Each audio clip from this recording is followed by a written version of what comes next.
მე ყოველ დღეს საჭმელზე ვფიქრობ. მე ეხლა დედას გეფიცებ ძალიან მაცივარი მაქვს. თუ მქონდეს სახლში რამე.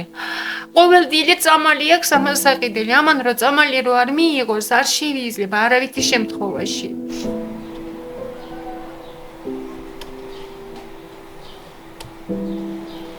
მე ეხლა 50 ლარს ვიღებდი დღეში, დღიური ხელფასი მქონდა 50 ლარი. აი მარტო ამისთვის მყოფნიიდან, იმიტომ მე სამსახურში ვჭამდი, იქ მაჭმევდნენ და ამისთვის მარტო წამალი და ისა რა ქვია, რო საჭმელი ქვება რო კონდეს.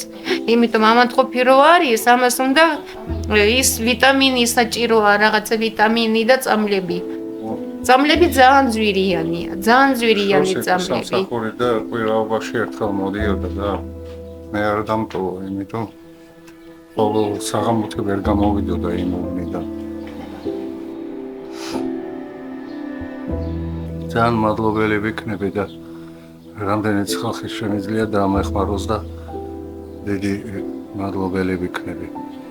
როგორმე გამოვიდა ამ მდგომარეობიდან და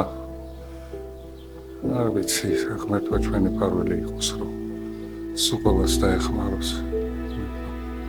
იმედი მაქვს, რომ არავინ არ დარჩეს ამ ცხოვრებაში მარტო. ძნელია მარტოობა.